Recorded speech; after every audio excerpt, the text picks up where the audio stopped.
بے ہوشی طاری ہو گئی۔ تو میرے عزیزوں، بتانے کا مقصد یہ ہے کہ سوچیں کہ بندہ اگر صرف ایک غلطی کر رہا ہے اور اس کی عمر 30-40 سال ہو جائے تو نہ جانے وہ کتنی غلطیوں کے ساتھ خدا کی بارگاہ میں اٹھ رہا ہے۔ اور ہمارا تو حال یہ ہے کہ ایک نہیں، ہماری برائیاں اور گناہ کے کام زیادہ ہوتے ہیں، نیکیوں کے کام چند ایک ہوتے ہیں۔ تو اب بتائیں، جب ہم اس حالت میں رب کے حضور پہنچیں گے تو وہاں رب کو کیا حساب دیں گے؟ اس لیے اپنے معمول میں اس چیز کو داخل کریے۔ روزانہ جب بستر پہ لیٹنے جائیں تو دیکھیں کہ آج میں نے کیا غلط کام کیے ہیں، اس کی الگ فہرست بنائیے۔ کیا اچھے کام کیے اس کی الگ فہرست بنائیے، اور جو گناہ کے کام ہیں اس میں یہ دیکھیں کہ یہ غلط کام کسی بندے سے تو متعلق نہیں ہے۔ مثلا میں نے کسی کے اوپر ظلم تو نہیں کیا، کسی کا پیسہ تو نہیں مار لیا، کسی کے ساتھ دھوکہ تو نہیں کیا، اس سے جا کے فوراً معافی مانگے۔ میرے عزیزوں، دنیا کی شرمندگی کچھ نہیں ہے میدان محشر کی شرمندگی کے سامنے۔ اس لیے دنیا میں شرمندہ ہو لینا بہتر ہے، میدان محشر میں شرمندہ ہونا بہتر نہیں ہے۔ آج ہم لوگ، کچھ بھائی ہوتے ہیں ہمارے کہ احساس گناہ ہے کہ ہم نے نادانی میں کبھی کسی کے ساتھ غلط کام کر دیا، اسے پریشان کر دیا، لیکن وہ ڈرتے ہیں کہ یار اب کیسے جائیں اس سے معافی مانگنے، وہ کیا سوچے گا، کیا سمجھے گا۔ میرے عزیزوں، اس چیز سے باہر نکلو۔ یہ سوچو کہ رب کتنا خوش ہوگا، مصطفیٰ کتنے خوش ہوں گے جب وہ یہ دیکھیں گے کہ میرا ایک بندہ میرے خوف کی وجہ سے اور میری تعلیم کی وجہ سے آج اس کے اندر یہ احساس پیدا ہوا ہے کہ میدان محشر کی سختی برداشت کرنے سے بہتر ہے کہ اس دنیا کی سختی کو برداشت کر لیا جائے، کیونکہ میرا جسم دنیا کی سختی کو برداشت کرنے کے تو قابل ہے لیکن آخرت کی سختی کو برداشت نہیں کر سکتا ہے۔ تو میرے عزیزوں، رب اور اس کا رسول بہت زیادہ خوش ہوں گے۔ مجھے ایک واقعہ یاد آتا ہے، ایک صحابیہ تھی، انہوں نے زنا کر لیا شادی شدہ کی حالت میں۔ اور اسلام میں، مذہب اسلام میں، اگر کوئی شادی شدہ زنا کر لے، کسی غیر کے ساتھ تعلق قائم کر لے، تو اس کی سزا کیا ہے؟ رجم ہے۔ رجم کسے کہتے ہیں؟ یعنی جس نے یہ گناہ کیا ہے اسے کمر تک گڑھے میں گاڑ دیا جائے اور تب تک اسے پتھر مارا جائے جب تک کہ وہ مر نہ جائے۔ اچھا، کچھ لوگ جو تعلیمات سے آشنا نہیں ہیں مذہب اسلام کی، اور کچھ ایسے بھی ہیں جو ہمارے اس مذہب کو ماننے والے بھی ہیں، ان کے اندر بھی یہ سوال اٹھتے ہیں کہ یار مذہب اسلام نے اتنی سخت سزا سنا دی۔ میرے عزیزوں، جس گناہ میں وہ مرتکب ہوئے ہیں نا، اس گناہ کے سامنے اگر دیکھا جائے تو یہ سزا کچھ بھی نہیں ہے، لیکن چونکہ اب ہمارے اندر سے احساس گناہ ختم ہو گیا ہے، اب ہم یہ سمجھتے ہی نہیں کہ یہ گناہ کتنا بڑا جرم ہے، اس لیے اب اس کے مقابل میں ہمیں ہر سزا بڑی لگتی ہے۔ یہ پہلے اس گناہ کی عظمت کو دیکھیں کہ وہ گناہ کتنا بڑا ہے، کتنا عظیم گناہ ہے۔ بھئی آپ کی شادی ہو گئی ہے، شادی کے بعد بھی آپ کسی غیر سے تعلق قائم کر رہے ہیں، یہ کتنا بڑا گناہ ہے۔ تو بہرحال میں اس تفصیل میں نہیں جاتا۔ تو ایک صحابیہ نے، ان سے ہو گئی یہ گناہ سرزد ہو گیا، ان سے سرکار کے بارگاہ میں آئے، انہوں نے اقرار کیا کہ سرکار مجھ سے یہ عمل ہو گیا ہے، ہمارے مذہب میں جو بھی سزا بنتی ہو آپ اسے دے دیں۔ سرکار نے انہیں واپس بھیجا کہ آپ واپس چلی جائیں، ہو سکتا ہے کسی اور سے سرزد ہوا ہو، آپ سے نہ سرزد ہوا ہو۔ انہوں نے پھر اقرار کیا، 4 دفعہ یہ معاملہ ہوا۔ بہرحال جب مکمل یقین ہو گیا تو سرکار دو عالم صلی اللہ علیہ وسلم نے انہیں حکم دیا اور صحابہ اکرام کو حکم دیا کہ انہیں لے جا کر سنگسار کر دیں، اور انہیں سزا دے دی گئی۔ اور جب اس صحابی رسول کو سرکار دو عالم صلی اللہ علیہ وسلم سزا کے بارے میں بتا رہے تھے کہ اس کی سزا اتنی سخت ہے، تو انہوں نے یہی جملہ کہا کہ سرکار یہ گناہ تو مجھ سے ہو گیا، یہ میری نادانی تھی، میری غلطی تھی، لیکن اس کے بعد بھی میرے اندر احساس گناہ باقی ہے اور میں آخرت کی سختی کو نہیں برداشت کر سکتی۔ میں چاہتی ہوں کہ اس کی سزا مجھے دنیا میں ہی مل جائے، اگرچہ مجھے پتھر مار کے ہلاک کر دیا جائے گا، مجھے مار ڈالا جائے گا، لیکن یہ میرے لیے کم ہے اس کی بنسبت کی میدان محشر میں خدا مجھے کوئی سزا دے۔ میرے عزیزوں سوچیں، آج ہمارے اندر کوئی ڈر ہی نہیں ہے، کوئی خوف ہی نہیں ہے۔ ہمیں تو یہ لگتا ہے کہ ہم خدا کے سامنے جیسے دنیا والوں سے نپٹ لیتے ہیں، ہم خدا سے بھی نپٹ لیں گے۔ میرے عزیزوں، یہ تصور اپنے ذہن سے نکال دیں۔ خدا اگر عدل پر آ گیا تو بڑے سے بڑے عابد بھی اس کی گرفت سے نہیں بچ سکتے ہیں۔ اس لیے جرت کا مظاہرہ نہ کرو، اللہ نے تمہیں بندہ بنا کر بھیجا ہے، بندے بن کر رہو، بندگی کا اظہار کرو، عاجزی کا اظہار کرو، انکساری کا اظہار کرو۔ اللہ کو یہ چیزیں پسند ہے۔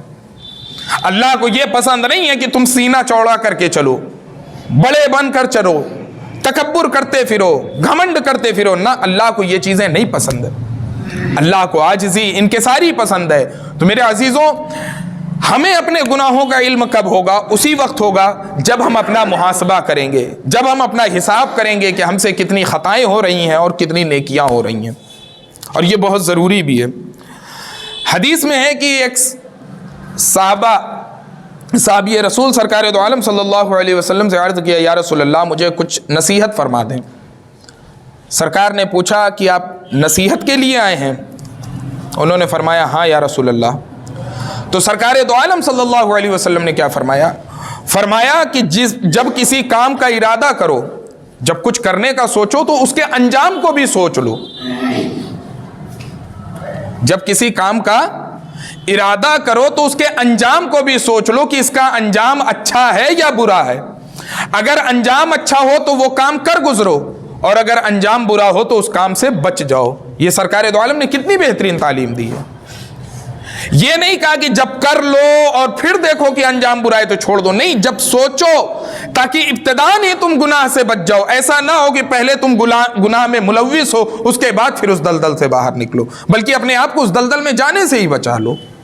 میرے عزیزوں، تو یہ مذہب اسلام یہ ہمیں ایک بہترین راستہ اور بہترین مشعل راہ دیتا ہے، لیکن آج ہم نے اسے چھوڑ دیا ہے۔ ہم نہ جانے کس کے پیچھے چل پڑے ہیں، در در بھٹک رہے ہیں، ہمیں اپنی فکر ہی نہیں ہے کہ ہماری زندگی گناہوں میں گزر رہی ہے یا اچھے کاموں میں گزر رہی ہے۔ میں بار بار ایک چیز کا احساس دلاتا ہوں میرے عزیزوں، ہم میں سے یہاں جتنے لوگ بیٹھے ہیں اور میں بھی، کوئی یہ بات نہیں کہہ سکتا ہے کہ اسے کب تک زندہ رہنا ہے، کتنی ابھی اس کی عمر باقی ہے۔ ہے کوئی شخص جو ہاتھ اٹھا کے کہہ دے یقین کے ساتھ کہ ہاں مجھے آج موت نہیں آئے گی، کل آئے گی؟ کوئی نہیں کہہ سکتا ہے۔ وہ الگ بات ہے اللہ دے دے حیات، ہم کل تک بھی جی جائیں، یہ اس کا فضل ہے، لیکن کوئی شخص اس بات کا دعویٰ نہیں کر سکتا ہے۔ تو میرے عزیزوں، جب ہمیں یہ معلوم ہی نہیں ہے کہ موت کب آ جائے، تو ہمیں اس چیز کی فکر ہونی چاہیے نا کہ ہم جب اس موت ہمیں آ کر پکڑے تو اس حال میں پکڑے کہ ہم گناہوں سے پاک ہوں، ہمارے دامن میں کوئی گندگی نہ ہو، لیکن ہمیں اس چیز کی فکر ہی نہیں ہے۔ میرے عزیزوں، رب کے حضور ہم جا رہے ہیں، جس طریقے سے آج جمعہ کا دن ہے نا، آج آپ لوگ آئے تو ہر ہمارے بھائی کی یہ کوشش تھی کہ گھر میں جو بہتر کپڑا ہو اسے پہن کے چلیں۔ کوئی کالک لگا کپڑا پہن کے آیا ہے؟ کوئی مٹی لگا کپڑا پہن کے آیا ہے؟ کوئی گندا پہن کے آیا ہے؟ نہیں، ہر انسان کتنا بھی وہ غریب ہو، لیکن اپنے اعتبار سے اس کی کوشش یہ ہوتی ہے کہ میرے کپڑے کے گچھر میں، کپڑے کے مجموعے میں جو سب سے بہتر کپڑا ہو، صاف کپڑا ہو، اسے آج ہم پہن کے چلیں گے، کیونکہ آج جمعہ کا دن ہے۔ میرے عزیزوں، جمعہ کے دن کی اتنی اہمیت، رب کے حضور ہمیں حاضر ہونا ہے اور اس چیز کی کوئی فکر نہیں ہے کہ ہمارے کپڑے، ہمارا پورا سراپا گناہوں سے لت پت ہے اور گندا ہو چکا ہے، لیکن اسے صاف کرنے کی کوئی فکر نہیں ہے۔ میرے عزیزوں، اس بات کی طرف متوجہ ہوں، ہمارے اور سب سے بڑی، ہمارے بہت سے کام ایسے ہوتے ہیں کہ اس میں ہمیں کوئی فائدہ حاصل نہیں ہونا ہے، لیکن ہم گناہ کرتے چلے جا رہے ہیں۔ جیسے میں نے پچھلے ہفتے بیان کیا تھا بدگمانی کے تعلق سے۔ بدگمانی میں انسان کو کیا مل جاتا ہے؟ کسی کے تعلق سے آپ برا گمان رکھیں کہ یہ فلاں شخص ایسا کرتا ہے، ویسا کرتا ہے، ہماری یہ سوچنے سے ہمیں کیا فائدہ حاصل ہو رہا ہے؟ چلیے، آپ کو حکومت وقت پیسہ دے رہی ہو، یہ سوچنے سے آپ کے کاروبار میں برکت ہو جا رہی ہو، یہ سوچنے سے آپ کی جھوپڑی محل میں تبدیل ہو جا رہی ہے، سوچیں، بات سمجھ میں آتی ہے، لیکن ہم سوچ رہے ہیں ہمارا کوئی فرق بھی نہیں پڑ رہا، دنیاوی اعتبار سے ہمیں کوئی فائدہ بھی نہیں مل رہا، تو ہم کیوں اپنے آپ کو اس گناہ کے دلدل میں ڈالتے جا رہے ہیں؟ اور اللہ تعالیٰ نے فرمایا ہے کہ بعض گمان گناہ ہو جاتا ہے اور ہوتا بھی۔ میں نے بھی ایک واقعہ پڑھا، ایک بادشاہ تھا، اس کا معمول یہ تھا کہ وہ رات کے وقت اپنا لباس بدل کے، یعنی شاہی لباس اتار کر عام لباس پہن کے وہ لوگوں کے درمیان نکلتا تھا ان کی حالت دریافت کرنے کے لیے۔ ایک جگہ وہ پہنچا تو دیکھا ایک شخص ہے، مر چکا ہے، لیکن کوئی نہ اس کی تجہیز کرنے کے لیے تیار ہے نہ تکفین کے لیے تیار ہے، بالکل اس کی لاش پڑی ہوئی ہے۔ اس نے لوگوں سے پوچھا کہ بھائی آخر کیا ماجرا ہے کہ لوگ اس کے قریب نہیں آ رہے ہیں، اس کی تدفین اور اس کی تجہیز کے لیے کوئی عمل کیوں نہیں کر رہے ہیں، اسے کفن دفن کیوں نہیں دے رہے ہیں؟ تو اس نے کہا کہ چونکہ یہ شخص اتنا برا تھا، شب و روز اس کے گناہ میں ملوث ہوتے تھے، اس لیے کوئی بھی اس کے قریب آنا پسند نہیں کرتا کہ کہیں ایسا نہ ہو کہ خدا اس کی وجہ سے ہمیں بھی اپنے قہر کے گرفت میں لے لے۔ جو اس بادشاہ نے کہا کہ تمہاری سب باتیں ٹھیک ہے، لیکن یہ امت محمدیہ کا تو فرد ہے، اس لیے ہماری ذمہ داری بنتی ہے کہ ہم چلو اس کو اس کے گھر تک لے کے چلتے ہیں اور اس کی تجہیز و تکفین کا انتظام کرتے ہیں۔ بہرحال اس شخص کو اٹھا کر لایا گیا، اس کے گھر میں پہنچایا گیا۔ جب اس کی بیوی نے دیکھا تو وہ رونے لگی اور روتے ہوئے کہنے لگی اپنے شوہر سے مخاطب ہو کہ میں آپ کو منع کرتی تھی نا کہ آپ یہ کام نہ کریں، لوگ آپ کی مٹی بھی نہیں دیں گے، آپ کو کفن بھی نہیں دیں گے، آپ کو دفن بھی نہیں کریں گے، میں بارہا آپ کو منع کرتی تھی لیکن آپ نہیں مانتے۔ بادشاہ وہیں بیٹھا تھا، وہ بڑی حیرت میں تھا کہ یہ عورت کس چیز کی بات کر رہی ہے۔ اس نے اس عورت سے پوچھا کہ آخر تو کون سے کام کی بات کر رہی ہے کہ تو بارہا اسے منع کرتی تھی اور یہ نہیں مانتا تھا؟ تو اس عورت نے کہا کہ میرا یہ شوہر جو ہے یہ ایک ولی اللہ ہے، یہ اللہ کا ایک ولی ہے، لیکن اس کا عمل یہ تھا کہ یہ روزانہ رات میں کسی طوائف کے گھر میں جاتا تھا، کسی بدکار عورت کے گھر میں جاتا تھا اور جا کر اسے پیسہ دیتا اور کہتا کہ آج کی رات کی کمائی میں نے تیرے ہاتھ پہ رکھ دی ہے، اب کسی کے لیے بھی اپنا دروازہ نہ کھولنا تاکہ امت محمدیہ کے کچھ فرد تو اس گناہ سے بچ جائیں۔ ظاہری عمل کتنا برا ہے، لیکن دیکھیں وہ کہتی ہے کہ یہ روزانہ رات میں ایک بدکار عورت کے گھر میں جاتے، اس کے ہاتھ پہ پیسہ رکھتے اور یہ کہتے کہ میں نے تیری کمائی تیرے ہاتھ پہ رکھ دی ہے، اب صبح تک اپنے دروازے کو نہ کھولنا، کم از کم اس وجہ سے امت محمدیہ کے کچھ فرد تو گناہوں سے بچ جائیں گے اور میں نے تیرا بھی کام کر دیا ہے۔ اسی طریقے سے وہ شراب کے اڈے میں جاتے تھے، شراب کی بوتل خریدتے تھے، 5 6 7 8 جتنی آسانی کے ساتھ اٹھ سکتی تھی اسے اٹھا لیتے اور لا کر اسے توڑ دیتے، گرا دیتے اور کہتے کہ اتنی شراب ضائع ہونے کی وجہ سے کم امت محمدیہ کے کچھ فرد تو شراب جیسے گناہ سے بچ جائیں گے۔ لیکن لوگ ان کا طوائف خانہ جانا دیکھتے تھے، شراب کے اڈے میں جانا دیکھتے تھے، انہیں کچھ اور نظر نہیں آتا تھا۔ میں انہیں بار بار منع کرتی تھی کہ آپ یہ کام نہ کریں، کیونکہ آپ یہ کام کرتے ہوئے اگر مر گئے تو لوگ آپ سے قریب نہیں آئیں گے، نہ آپ کو دفن کریں گے، نہ آپ کو کفن دیں گے۔ لیکن یہ ہمیشہ کہا کرتے تھے اے میری بیوی تو دیکھنا جس دن میں مر جاؤں گا میرے جنازے پہ بادشاہ وقت بھی حاضر ہوں گے اور وقت کے صوفیہ اور علماء بھی حاضر ہوں گے۔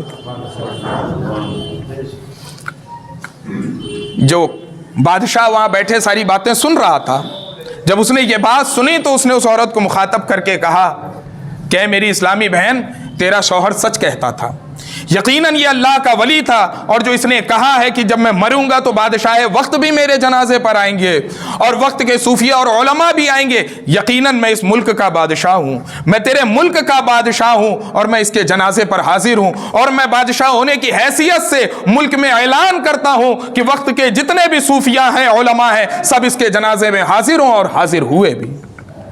میرے عزیزوں، اس واقعے سے بتانے کا مقصد یہ ہے کہ دیکھیں وہ اللہ کا بندہ کتنا نیک کام کر رہا تھا، لیکن لوگوں کی بدگمانی نے انہیں گناہ میں مبتلا کر دیا۔ اس لیے میں کہتا ہوں کہ میرے عزیزوں گناہ کے دلدل سے نکلو، بدگمانی سے بچو، بدگمانی سے بچو گے تم گناہ سے بچ جاؤ گے۔ لیکن ہمارا حال یہ ہے کہ ہم کسی کے بارے میں اچھا سوچ ہی نہیں سکتے ہیں۔ ہم کسی کو اچھا بھی کام کرتے ہوئے دیکھیں تو ہماری پہلی نیت یہ ہوتی ہے کہ یہ دکھاوے کے لیے یہ کام کر رہا ہے، وہ بندہ چاہے جتنے خلوص کے ساتھ وہ کام کر رہا ہو، لیکن ہماری سوچ فوراً یہ بن جاتی ہے کہ یہ دکھاوے کے لیے کر رہا ہے۔ اس لیے میرے عزیزوں میں بار بار کہتا ہوں گناہوں سے بچو، اپنے آپ کو بچاؤ، بدگمانی سے بچو اور اپنا محاسبہ کرو، اپنا نفس کا محاسبہ کرو کہ میں کتنا نیک کام کر رہا ہوں، کتنا برا کام کر رہا ہوں۔ جب تم یہ کام کرو گے تو اللہ رب العزت تمہیں گناہوں سے پاک کر دے گا، تمہیں گناہوں سے صاف کر دے گا۔ اور اگر اپنے آپ کو بہتر طریقے سے ستھرا کرنا چاہتے ہو تو کسی اللہ والے کے دامن سے وابستہ ہو جاؤ۔ مولانا روم رحمۃ اللہ تعالی علیہ فرماتے ہیں گر تو سنگ صخر او مرمر شوی چوں بصاحب دل شوی چوں بصاحب دل رسی گوہر شوی۔